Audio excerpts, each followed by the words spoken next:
하여튼 시작하겠습니다. 성부와 성자와 성령의 이름으로. 은총이 가득하신 마리아님 기뻐하소서. 주님께서 함께 계시니 여인 중에 복되시며 대중의 아들 예수님 또한 복되시나이다. 천주의 성모 마리아님, 이제와 저희 죽을 때 저희 죄인을 위하여 빌어주소서. 아멘. 성부와 성자와 성령의 이름으로. 아멘. 네, 반갑습니다.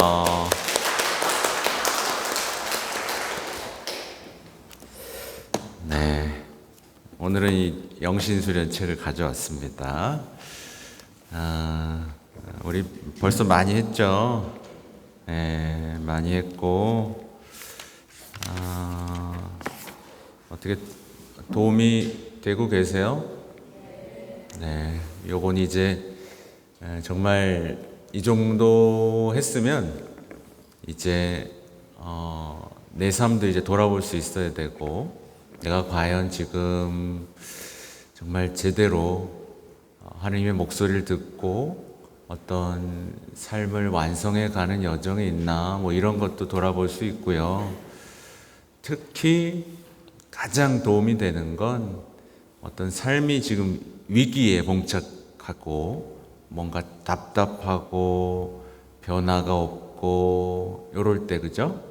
요럴 때 새롭게 상황을 바꿔나갈 수 있는 힘도 아마 식별해서 여러분 얻으실 수 있을 겁니다. 저도 여러분들하고 이 식별에 대한 교리 교육을 하면서 눈이 하나 다시 떴어요. 교황님이 이 식별을 이 교회 내에 적용하시고 계시고, 덕분에 어떤 제 사제직에 대한 어떤 밝은 어떤 방향, 이런 것도 좀 읽을 수 있게 됐고, 또 제 사목, 교회 공동체에 대한 것들도 이렇게 조금 다시 생각해 보게 됐습니다. 그 말인 즉슨 곧 여러분의 어떤 혼인성사나 삶 속에서 나의 지금의 삶을 점검해 보고, 또 답답했던 어떤 관계들, 모임들의 미래에 대해서도 생각해 볼 수 있는 어떤 기회가 됐을 거라 생각이 듭니다. 하여튼 제가 오기 전에 자료를 하나 받아왔어요. 자료가 뭐냐면, 뭐야 이거? 최신판 교리교육 내용들이 좋은 것들이 있어가지고 좀 받아왔습니다. 근데 왜 안 열리지? 뭐 어쩔 수 없네요. 열린다. 네. 이게 보면 이제 지금 현재는 교리 교육이 뭐가 이루어지고 있냐면요, 성령과 신부, 제목이 이래요. 하느님 백성을 우리의 희망이신 예수님께로 인도하시는 성령이라는 주제로 벌써 10회, 그러니까 벌써 몇 달 한 거죠.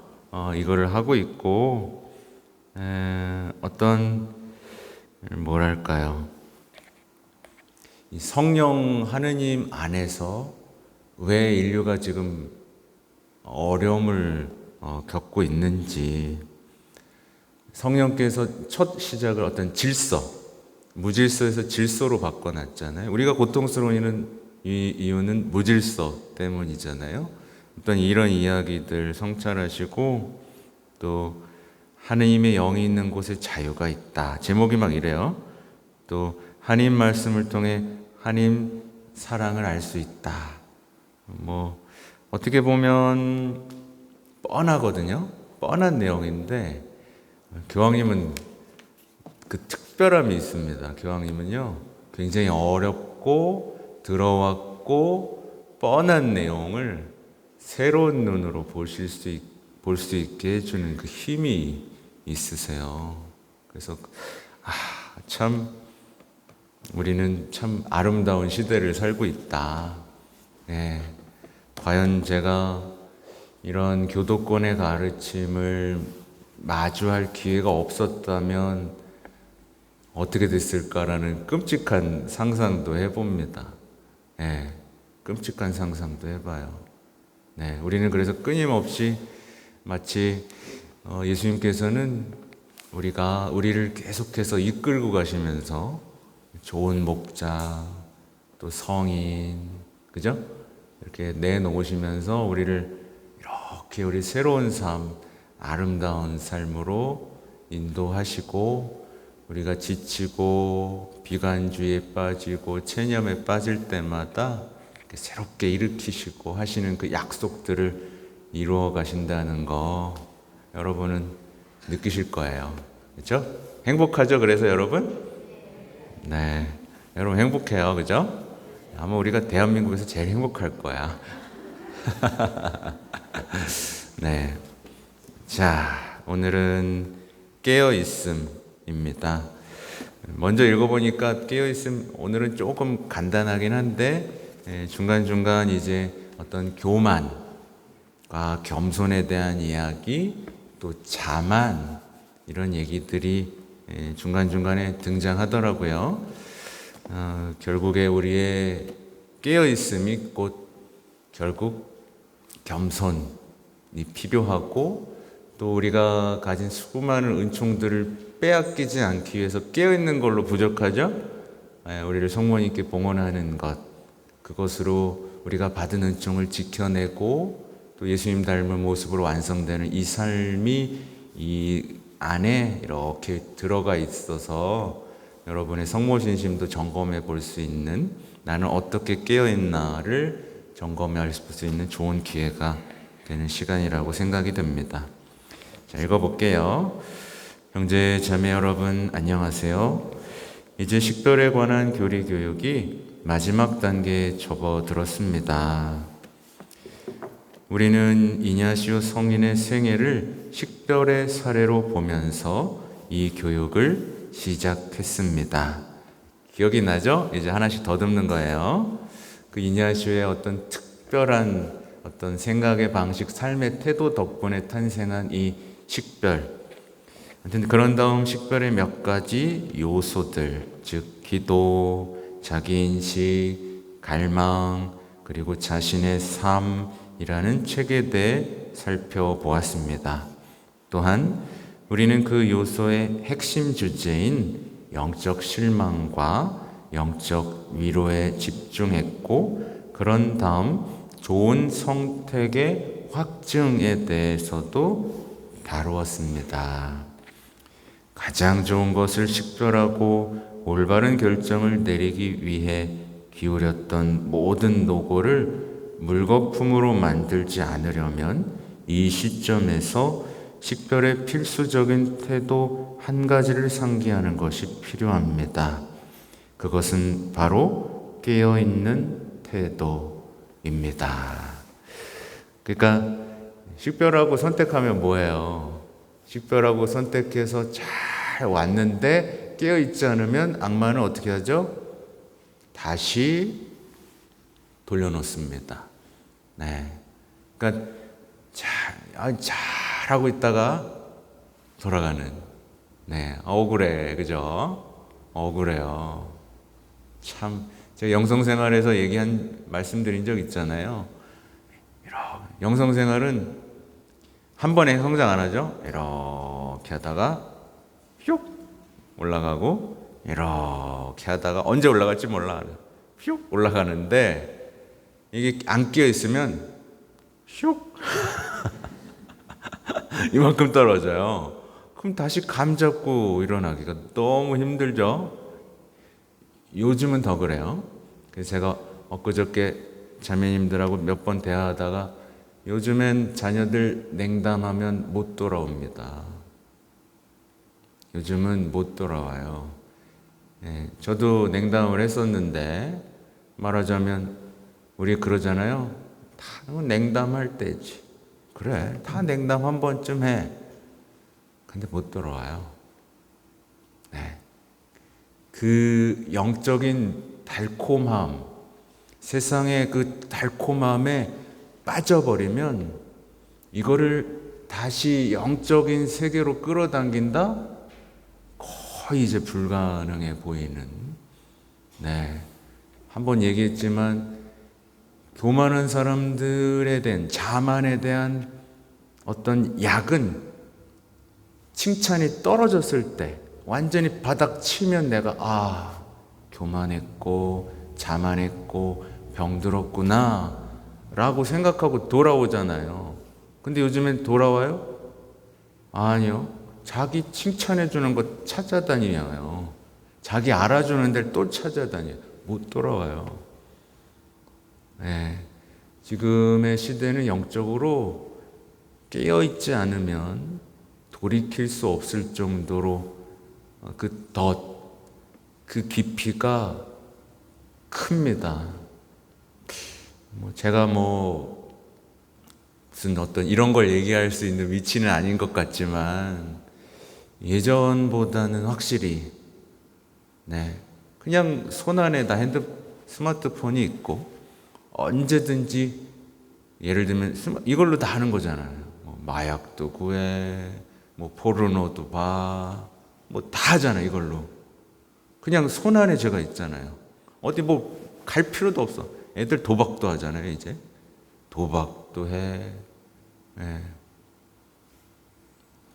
참 기억도 안 나는데 그 장학생들이 모여가지고 장학금을 타가지고 그걸로 무슨 마약하는 모임이 있대나 아무튼 생각지도 못한 그 세상에 어떤 중독되면 돌아올 수 있는 길이 없고 교설들도 너무나 다양해졌고 그걸 깊이 있게 할 수 있는 장치들이 너무나 지식의 잔치가 돼버리는 바람에 되지 않죠.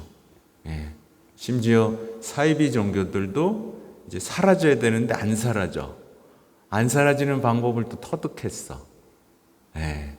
아무튼 좀 어려운 시대를 살고 있어요. 깨어 있어야 됩니다. 우리는 식별하며 위로와 실망을 경험했고 한 가지 선택도 내렸습니다. 모든 것이 순조롭게 진행되고 있습니다. 그러나 이제 깨어 경계해야 할 때입니다. 이것이 바로 깨어있는 태도입니다.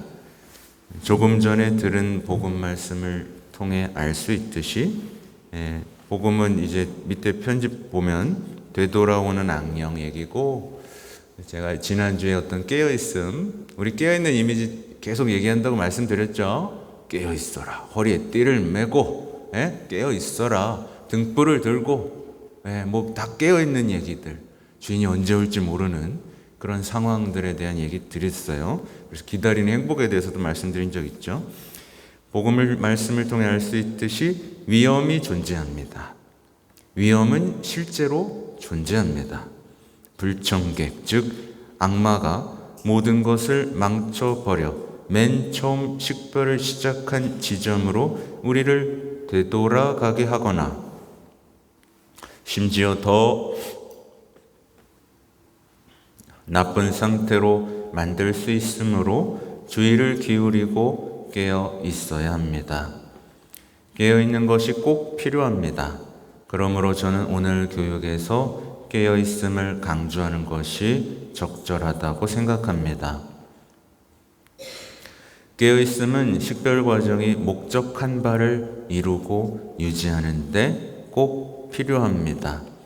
실제로 예수님께서는 좋은 제자는 깨어있고 졸지 않으며 일이 잘 될 때도 지나치게 자만하지 않고 자신의 의무를 수행할 준비가 되어 있다는 사실을 힘주어 가르치셨습니다.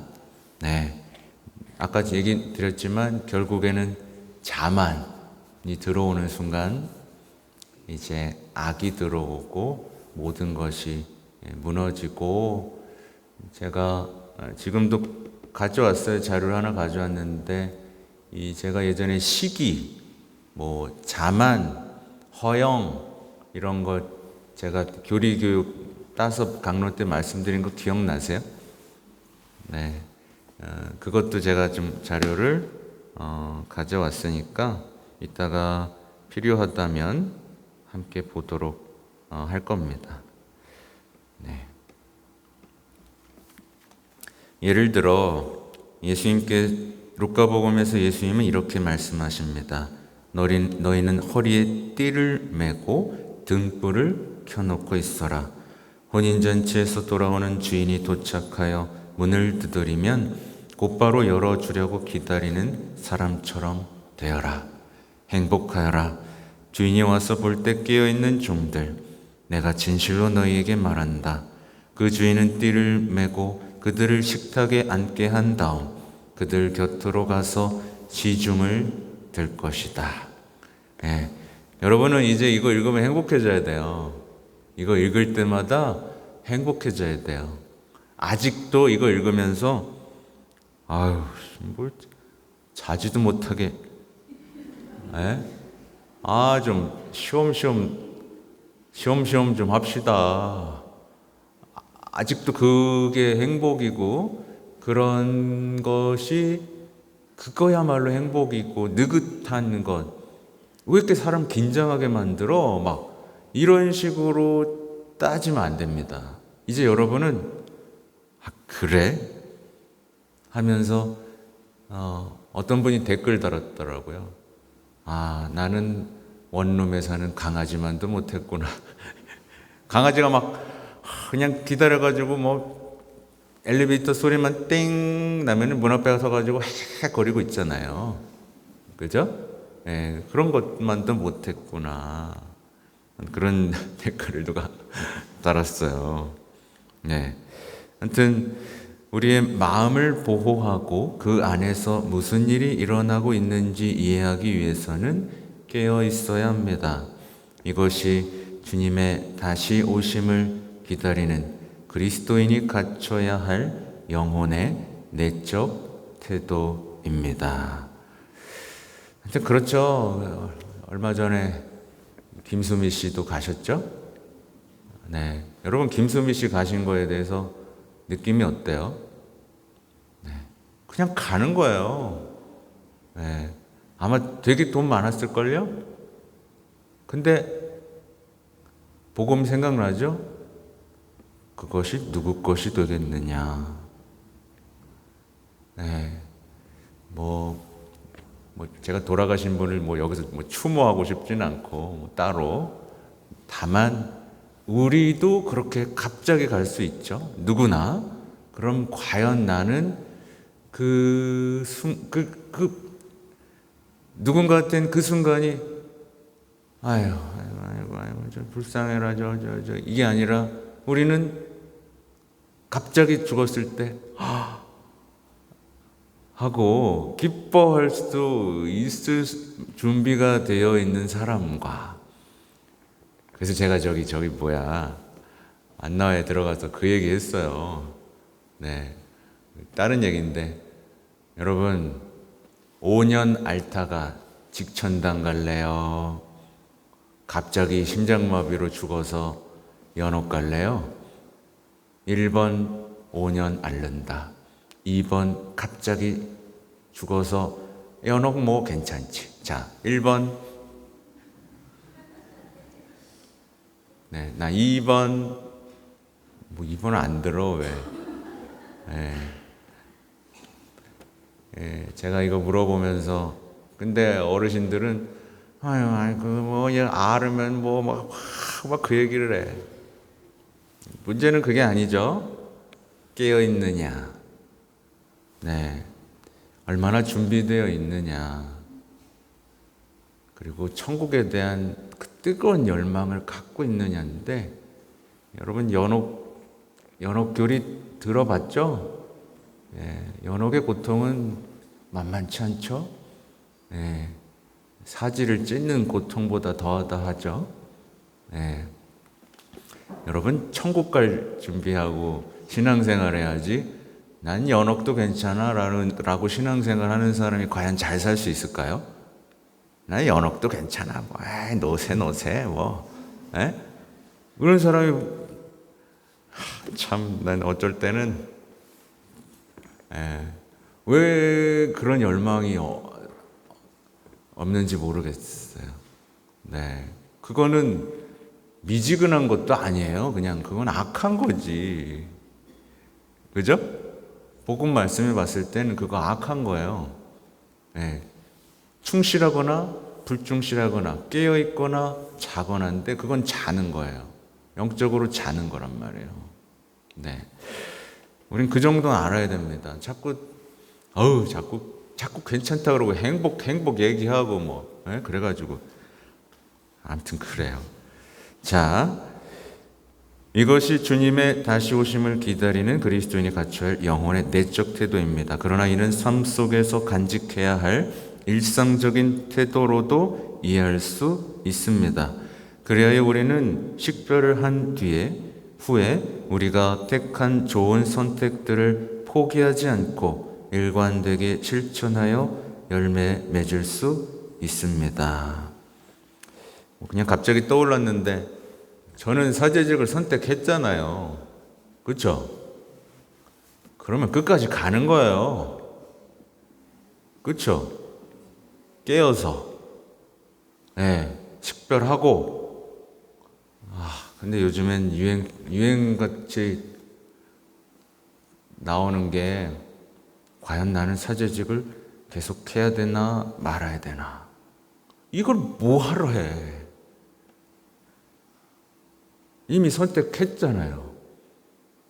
그럼 그 위기를 극복하고 끝까지 갈 생각을 해야 되는 거거든요. 사실 이것도 혼인도 마찬가지입니다. 했잖아요. 하나님 앞에서 성사 했잖아요. 그렇죠? 우리는 이런 어떤 자꾸 제가 뭘 하려고 요즘에 쓰고 있는 것, 우리는 자꾸 자기가 원하는 것만 하도록 훈련받는 세상에 살다 보니까 요즘 아이들, 옛날에는 여러분 TV 어떻게 봤어요? 어르신 때는 뭐 더 했겠지. 흑백 TV 동네 하나 있으면, 그 세대가 있나요 여기? 그럼 동네에 있으면 다 같이 모여서 그 하나 같이 봤잖아요. 참고 그거 재밌는 건 줄 알고. 그리고 감자 쪄주고 옥수수 쪄주면 그거 맛있는 거 먹었잖아요. 이제 어떻게 해요? 각자 봅니다. 각자 맛있는 거 먹습니다. 자기가 좋아하는 것만 합니다. 원하는 것만 합니다. 영혼이 이제, 그래서 다른 모든 것들을 뭐라고 하죠?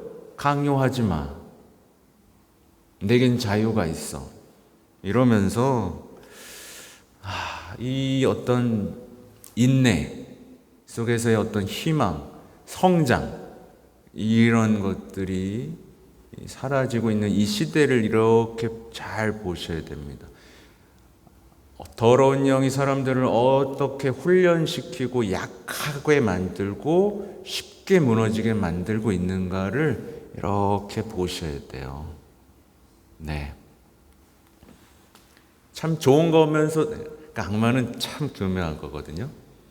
좋은 것을 통해서 나약하게 만듭니다. 그래서 자유를, 평등을, 다 좋은 얘기들을 통해서 하느님과 등지게 만드는 그 교묘한, 예의 바르게 들어와서 뒤에 나오겠지만 모든 것을 앗아가는 그 사악한 악을 깨어서 경계해야 합니다. 이미 말했듯이 깨어있지 못하면 모든 것을 잃을 위험이 매우 큽니다. 그것은 심리적 질서의 위험이 아니라 영적 질서의 위험이며 악한 영의 올무입니다. 도처에 있어요. 올무가. 실제로 악한 영은 우리가 자신을 과신하는 순간, 자만하는 순간을 기다리고 있습니다. 지난주 읽어드린 거죠? 이때가 위험합니다. 나는 자신을 믿어. 내가 이겼어. 그리고 난 지금 문제가 없어. 이걸 많은 사람들이 스스로 외치고 있도록 훈련받습니다. 세상 사람들은요, 난 자신을 믿어, 난 나를 믿어, 우리를 믿어, 그죠? 우리가 해냈어. 어떤 이런 것들. 악마는 바로 이 순간을 기다렸습니다. 모든 것이 순조롭게 진행되고 순풍의 돛을 달았다라고 말하는 순간입니다. 그래서 악마는 때때로 모든 것이 잘 되는 것처럼 보이도록 만들어요. 내 인생에 아무 문제가 없고 나는 잘하고 있어라고 하도록 악마의 축복도 있습니다. 네, 막 다 잘 돼요. 승승장구합니다. 네. 실제로 우리가 조금 전에 들은 짧은 복음의 비유에서 보았듯이 더러운 영은 이전에 나왔던 집으로 다시 돌아와서 그 집이 비어 있을 뿐만 아니라 말끔히 치워지고 정돈된 것을 발견했습니다. 더러운 영은 그 집이 아주 멋지게 준비된 것을 보았지요. 모든 것이 제자리에 정돈되어 있지만 집주인은 어디에 있습니까? 그는 거기에 없습니다. 이 말이 난 좀 무서웠어요. 어디 갔지? 그 집을 지키고 경계를 서는 이가 없습니다. 이것이 문제입니다. 집주인이 집에 없습니다. 그는 집을 떠났고 지금 방심하고 있습니다. 혹은 집에 있지만 잠들었기에 마치 집에 없는 것만 같습니다. 그러니까 오늘날 사람들의 현상들 보세요. 집에 있고 싶어 하나요? 영적인 상태가 외적인 상태로 드러나죠. 집에 있는 걸 싫어하죠. 코로나 때 아주 그냥 다들 막 환장을 했었죠. 끝나자마자 무슨 여행? 보복 여행. 그냥 막 미친 듯이 해외로 어디로 막. 그게 이제 우리의 내적 상태, 영적인 상태이기도 하고 자신과도 함께 있지 않는 모든 시선을 밖에다 계속 두고 살아가는 현대인들이 얼마나 위험한 상태에 있는지, 어떻게 훈련되고 있는지에 대한 얘기도 나오고 있죠. 그는 자신을 너무 믿었고 자기 마음을 지킬 수 있는 겸손을 간직하지 못했습니다. 겸손이란 덕도 이제 세상 사람들 몰라요. 몰라요. 내 마음을 지킬 생각은 하는데 지키는 방법을 막 교육을 받고 심리적으로 막 교육을 받지만 못 지켜요. 못 지켜요. 인간이 어떤 인간학에 대한 기초가 사라졌기 때문이죠. 아까 오늘 제가 강론 때 한 얘기도 남녀의 성별까지도 무너뜨리는 인간학적 기초 자체를 완전히 무너뜨리는 겁니다. 인간이 어디서 왔다, 이런 것들. 그러니까 그걸 무너뜨리니까 다 무너지는 겁니다. 근데 다 무너뜨려 놓고 거기서 뭔가 살려고 하니까 안 되는 거예요. 인류가요. 그는 방심하여 경계하지 않았습니다. 우리는 항상 우리의 집과 우리의 마음을 지켜야 하고 방심하거나 방황하지 말아야 합니다. 바로 그 비유가 말하는 것처럼 여기에 문제가 있습니다. 그래서 우린 누굴 믿어야 되죠? 하느님, 변치 않는 분을 믿어야 되고 이 믿음을 구체화하기 위한 우리 신앙의 삶 속에서 겸손 언제 배운다 그랬죠? 어떤 비난, 모욕 속에서 겸손을 배우고 거기서 기도하고 거기서 말씀이 내 안에 파고들고 그렇죠? 그 믿음에서 신뢰가 자라고 성령께서 오시는 자유, 어떤 영성, 우리가 배운 성경이 말하는 영적 자유와 성장에 대한 이야기를 제가 잠깐 한 건데 세상은 지금 깨어있음도 겸손도 아무것도 가르쳐 주지 않습니다. 예. 그래서 제가 아까 자만을 좀 가져왔는데,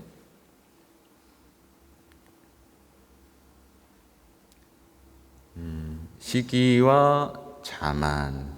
여러분, 제가 시기심 얘기해 준 거 기억나세요? 네. 시기심, 그러니까 사람들은 이제 시기와 자만 속에 이제 갇히게 되는데, 카인과 아벨처럼. 이거 교황님이 쓰신 글이 정말 너무 명확하게 들려서 읽어드리면, 시기심은 이제 이거예요. 우리가 상대방이 나쁘게 되길 바라면서 나는 내심 그 사람처럼 되기를 바라는. 네, 아유, 좀 안 됐으면 좋겠는데 나도 그렇게 되고 싶어. 네, 또 하나는 우리가 그렇게 되고 싶지만 실제로는 그렇지 못하다는 것에 대한 본능적인 인식. 네, 여러분 그래서 누구처럼 되고 싶다라는 게 그 사람의 인생을 망쳐요.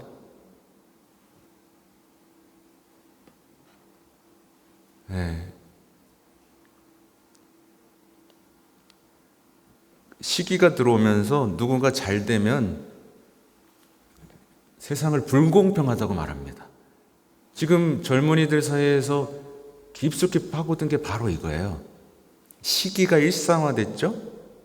그죠? 질투가 일상화된 다음에 나오는 얘기는 뭐예요? 불공평하다는 얘기를 하잖아요. 근데 이게 교황님이 말씀하신다면 이 시기심의 근원에는 뭐가 있냐면 하느님에 대한 잘못된 인식이 있는데, 하느님은 당신만의 계산법으로 다양한 인간을 만들고 다양한 탤런트를 나눠주는데, 이게 뭐예요? 인간은 그 계산법을 받아들이지 않는다는 거예요. 아니, 내가 더 열심히 했는데 난 더 많이 줘야지. 그러니까 그 포도밭주는 이렇게 말하잖아요. 내 것을 가지고 내가 하고 싶은 대로 할 수 없다는 말이냐? 아니면 내가 후하다고 해서 시기하는 것이냐? 하느님이 다양하게 만들고 서로 사랑하고 돕게 만들어놨는데 그걸 불공평하다고 얘기를 하는 겁니다. 그래서 자기 이기적인 논리, 하나님 그러면 안 돼요라고 이 자기의 계산법과 논리를 하나님에게까지 강요하고 국가에 강요하고 어떤 이런 것들, 이게 시기심, 불공평. 네. 우리가 해야 될 건 형제로 서로 아끼고 존중하는 건데 이런 것들이 있는 거고, 이 교황님이 너무 명확하죠? 너 깜짝 이걸 읽으면서 어허. 물론 이제 수많은 신학자들의 도움으로 이런 글을 쓰는 것이긴 하지만, 자만 얘기는, 자신을 너무 믿는다는 얘기는 이렇게 단순하게 여기면 안 돼서 제가 좀 더 가져온 건데요. 이 자만은 자기가 그냥 말 그대로 모두에게 칭찬받고 사랑받는 대상이 되기를 바라는 마음이에요. 근데 이것도 다 그걸 조장하고 있죠? 그래서 이 자만에 빠지면 공감 능력이 상실돼서 자신 외에도 사람이 있다는 사실을 깨닫지 못합니다. 그래서 항상 인간관계 맺을 때 다른 사람은 항상 도구예요. 그래서 그가 잘 돼요. 이것 때문에 잘 돼요. 근데 이건 다 뭐예요? 다 보여주기 위한 거예요. 끊임없이 타인에게 관심을 구걸하는 삶을 사는 거죠. 나 좀 관심 가져줘. 그리고 이게 인정받지 못하면 이제 분노로 표출되는 겁니다. 왜 나를 안 알아주지 않나? 분노하고, 세상은 불공평하고 세상은 나를 이해하지 못하고 사실은 쟤네들은 나보다 못하고 나한테 상대가 안 된다.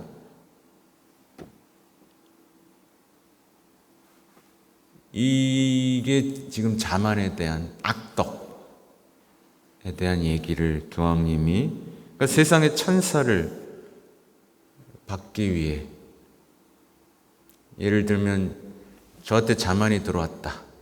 그럼 사람들의 더 많은 칭찬과 찬사를 받기 위해 온 세상으로 뛰어나가는 겁니다. 날 보세요, 나 같은 사제. 잘 봐, 이렇게. 그러다가 누가 더 막 잘해. 그러면 이제 시기, 불공평합니다. 막 인생이 파괴되는 거죠. 네. 그러면서 그 자만심 속에서 사람들은 그의 인격에 악취가 나기 때문에 등을 돌리게 되거든요. 그 상태에서 이제 부끄러워하고 통회하면서 다시 겸손해지고 회복해야 되는데, 아까 제가 말한 것처럼 그런 장치를 자기들이, 그렇잖아요, 자기 사람을 만들어서 그 안에 이제 머무는, 어떤 이 자만, 이런 행태들이 인생을 지배할 수 있고, 엊그저께도 얘기했지만 다른 얘기지만 누구에 대한 미움으로 산다든가, 다양하게 악마는요, 우리가 하나님과 사랑을 누리며 성장하고 자유롭게 되는 것을 정말 많은 방법으로 막고 있습니다. 자, 볼까요? 그래서 어디까지 있지? 그래서 더러운 영은 이를 틈타 그 집으로 돌아올 수 있었습니다. 마테오복음은 그가 혼자 돌아오지 않고 자기보다 더 악한 영 7을 데리고 함께 돌아온다고 말합니다. 그들은 악행을 일삼는 집단이자 범죄자 무리입니다. 그러나 우리 자신에게 한번 물어봅시다. 그들은 어떻게 방해받지 않고 집으로 들어갈 수 있을까요? 어째서 주인은 눈치채지 못할까요? 주인은 이를 식별한 후 악한 영들을 내쫓을 수 없었을까요? 주인은 집이 매우 깨끗하고 아름답고 우아하다며 이웃들에게 칭찬을 받지 않았을까요? 아마도 바로 이런 이유로 주인은 자기 집과 사랑에 빠져, 다시 말해 자신과 사랑에 빠진 나머지 주님을 더 이상 기다리지 않고 신랑의 오심도 기다리지 않았습니다. 아마도 정돈된 집을 어지럽힐까 우려해서 더는 누구도 환영하지 않았을 것입니다. 이게 지금 또 하나 나오죠? 자신부터 사랑해야 된다고 사람들이 계속 얘기하죠. 하나님 사랑, 이웃 사랑 얘기하면, 아니요, 하나님 사랑하려면 자신부터 사랑해야 되죠. 이런 얘기들이 너무나 당연하게 교회 안에서 퍼져 있죠. 이 자아 숭배라는 이 함정이 얼마나 치밀하고 깊은지 그걸 모르는 거죠. 제가 그래서 한간에 유행하는 어떤 영성 심리의 기저에는 뭘 인정해요? 자신에 대한 지나친 사랑과 욕망을 모두 긍정하잖아요. 모든 걸 말씀으로 기주는 게 아니라 심리학자의 이론, 욕망 이론 이런 것들로 다 풀이해버리니까 이건 그냥 자신에 대한 사랑. 기껏해야 신앙이 뭔지 아세요? 그냥 끝에 가서 타인을 돕는 사랑, 그 정도로 퉁쳐버리는. 그 욕구 마지막 부분에 뭐가 있다, 이런 식으로. 아니요, 우리는 성령 안에서 그분과 사랑을 누리며, 그렇죠? 그분과 닮게 변하는 거룩한 삶인데, 그런 식으로 얘기하면 신앙은 쓸모없는 게 돼버리죠, 사실은. 그러니까 자신과 사랑에 빠지니까 기다리는 게 싫죠, 당연히. 내가 더 재밌는 거, 내가 하고 싶은 거, 그죠? 오시는 게 귀찮죠. 선 넘지 말라고. 예수님 여기까지만 오세요. 네. 그리고 오면은 죽이고 내 유산 저 사람 그런 얘기들이 다 성경 속 얘기들의 주인공이 현대에 자신과 사랑에 빠지고 자기가 받은 걸 자기 거라고 생각하는 현상에서부터 벌어진 죄악들이라고 볼 수 있습니다. 그는 가난한 사람, 집 없는 사람, 자신을 방해하는 사람을 초대하지 않았습니다. 더럽혀질까봐. 그렇죠? 네. 근데 이게 성당도 그렇게 될 수 있어요. 성당 가난하고 뭐 이렇게 정신적으로 어려운 사람 오면 시끄러워요. 진짜로. 시끄럽죠? 예. 못 오게 그냥. 예. 그렇게 될 수도 있는 거죠. 한 가지는 확실합니다. 여기에는 나쁜 자만심이 결부되어 있습니다. 이를테면 자신이 정의롭고 선하며 문제와는 담을 쌓고 살아가는 사람이라면서 분수에 맞지 않게 자신을 과신하는 것입니다. 이런 분들 생각보다 많아요. 제가요, 법 없이도 살아요. 네, 근거 없는 자신감, 근자감.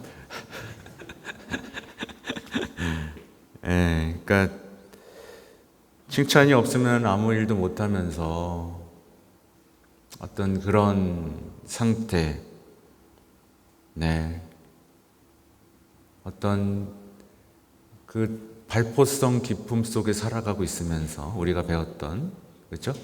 문을 닫고 들어서자마자 외로움이 덮치고 고독함과 삶의 무의미가 자신을 덮치고 있음에도 불구하고 근거 없는 그 자신감 속에서 나는 괜찮은 사람이라는 말만 반복하면 큰일 납니다. 그죠? 우리는 종종 누군가 다음과 같이 말하는 것을 듣습니다. 예, 저는 옛날에는 나쁜 사람이었어요. 하지만 지금은 회심했고 하나님의 은총으로 제 집에는 질서가 회복되었습니다. 안심하셔도 됩니다. 우리가 하나님의 은혜가 아닌 우리 자신을 지나치게 신뢰할 때 악마는 우리의 문이 열린 것을 포착합니다. 네. 결국 지금 계속 얘기하는 게 뭐죠? 겸손입니다. 자신을 봉헌함. 네. 이 얘기가 계속 겹치고 있죠? 왜 하나님이 자신을 버리고 날마다 십자가를 지고 나를 따라라 이런 말씀을 하시는지에 대해서 우리가 그거 안 하면 답이 없기 때문에, 그렇죠? 그는 원정대를 조직해서 그 집을 점령합니다. 그리고 예수님은 이렇게 그 이야기의 결론을 지으십니다.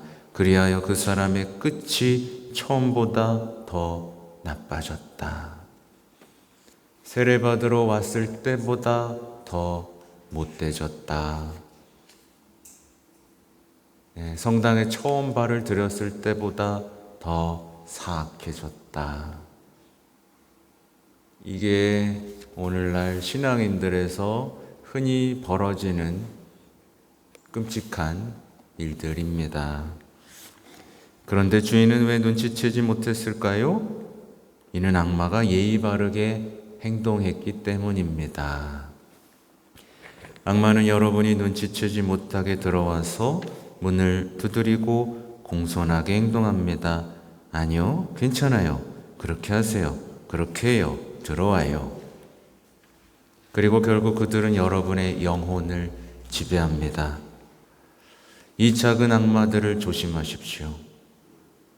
악마는 훌륭한 신차인 척 예의 바르게 행동합니다.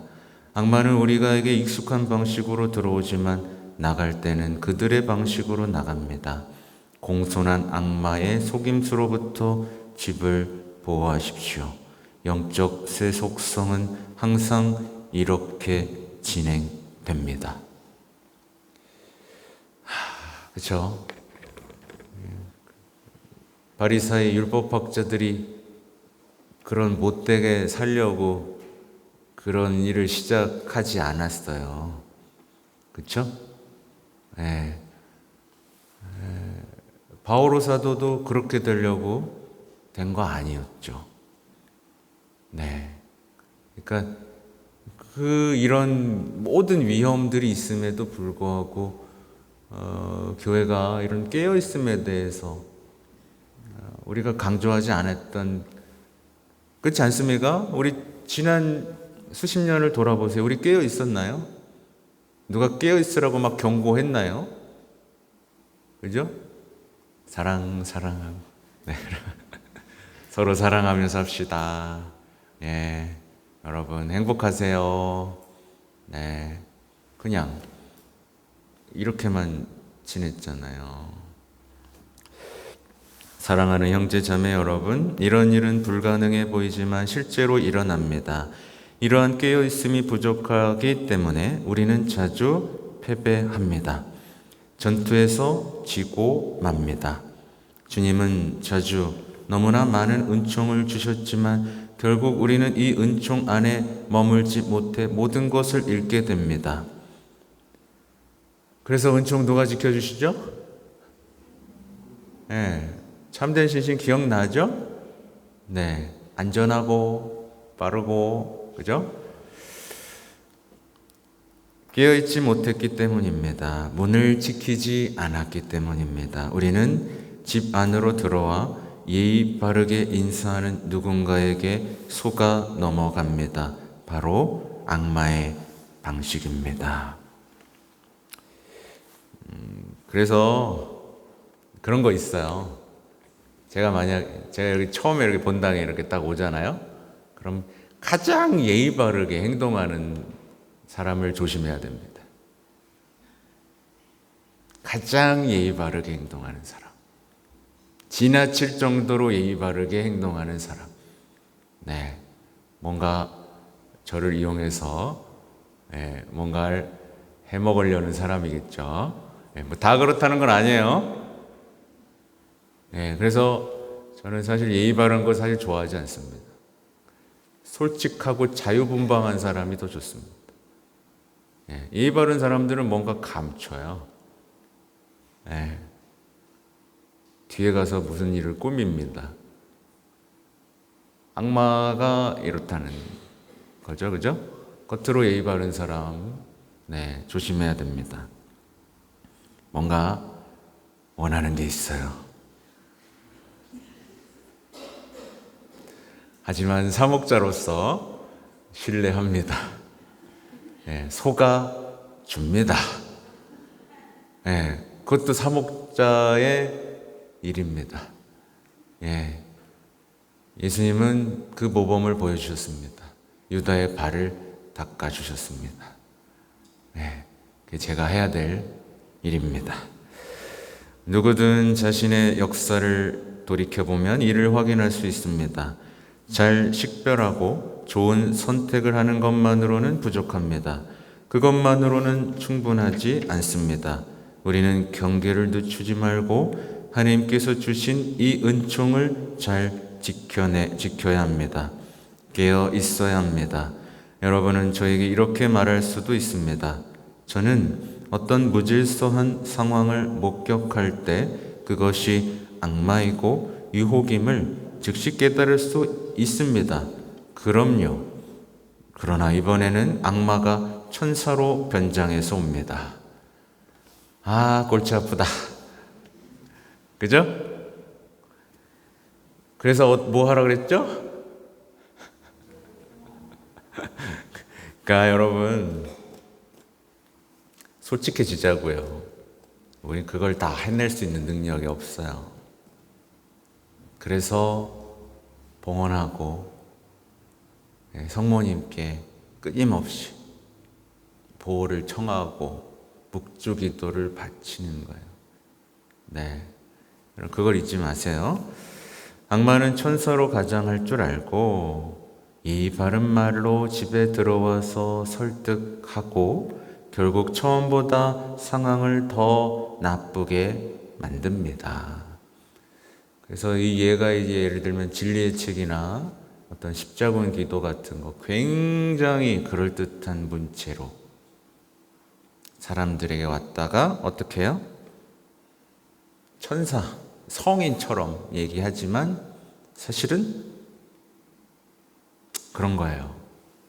네. 그래서 여러분 그런 얘기 나오는 거예요. 그래서 뭐 내가 뭘 봤다 뭐 네. 그 여러분 식별할 능력이 있나요, 없나요? 있어요, 없어요? 네. 제가 한번 얘기했잖아요. 네. 어떤 사람이 기도를 이렇게 하는데 천상의 합창 소리가 막 들리는 거예요. 이 천사의 악마예요? 네? 네. 기도 못하게 하는 거예요. 그거 듣고 그런 어떤 것만 찾게 만드는 거죠. 네. 구체적인 현실에서 살아갈 믿음과 기도, 인내로 써야 되는데 그런 그 달콤한 것들에 정신이 팔리게. 그 다음에 악마가 하는 짓은 뭘까요? 네. 내가 너에게 특별한 능력을 주겠다. 자, 이 글을 이제 써라. 뭐 이런 거겠죠? 예를 들면 이렇다는 얘기예요. 식별할 자신 없으면 네, 그럼 주지 마세요. 성모님 앞에 무릎 꿇고 네, 그럼 됩니다. 경계하고 마음을 지킬 필요가 있습니다. 오늘 제가 여러분 한 사람 한 사람에게 그리고 저 자신에게 마음속에 무슨 일이 일어나고 있습니까? 라고 묻는다면 아마 우리는 모든 것을 명료하게 말하기 어려울 것입니다. 한두 가지는 말할 수 있어도 전부 말할 수는 없습니다. 마음이 깨어 있어야 합니다. 깨어 있음은 지혜의 표지이고 무엇보다도 겸손의 표지이기 때문입니다. 그래서 기도하는 것도 일종의 겸손이에요. 그렇죠? 교만한 사람이 기도 안 하죠. 네. 근데 기도가 왜 이렇게 힘들까요, 여러분? 기도가 왜 이렇게 힘들까요? 왜 기도만 하자고 하면 도망갈까요? 네. 기도라는 것 자체의 본질이 어떻게 보면 하나님과의 친밀한 사랑 얘기잖아요. 그렇죠? 그렇기 때문에 다시 하나님하고 얘기하려면 뭐 해야 되죠? 회심해야 되거든요. 네. 그 죄 고백을 하고 하나님과 나와 막는 이 죄를 고백해야 깨끗해지게 하고 기도가 될 거 아니에요. 근데 고집 부리면서 이게 죄가 아니라고 하면서 기도를 하면 기도가 힘들어요. 그러니까 자꾸 막 빨리 하고 막 그냥 하나의 테크닉이자 성취 이런 것들로 지금 이 시대의 기도들이 변화되고 기도가 명상화되고 이런 이유가 회심, 죄에 대한 감각, 자비에 대한 감각 이런 것들이 상실되면서 오는 그런 겁니다. 그죠? 그러니까 하나님과의 사랑의 관계라는 걸 항상 그분이 나를 사랑하시도록 하고 성령께서 나를 자유하시도록 하고 이런 아름다운 성경적인 가르침에 마음을 두면 왜 우리가 이런 영적인 것들에 대해서 어려움을 겪는지도 알 수 있습니다. 또한 우리가 넘어지는 것을 두려워하지만 겸손은 그리스도인 삶의 가장 중요한 길이기 때문입니다. 뭐야 갑자기? 문장이 좀 앞뒤가 그렇죠? 맞나? 네, 아무튼 뭐 그렇습니다.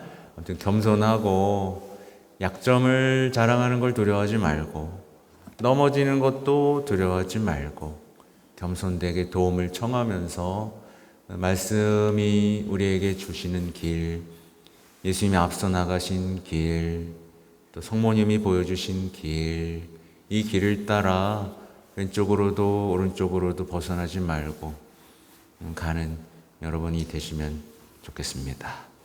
네. 자, 성부와 성자와 성령의 이름으로 아멘. 영광이 성부와 성자와 성령께 성부와 성자와 성령의 이름으로 아멘. 네, 감사합니다.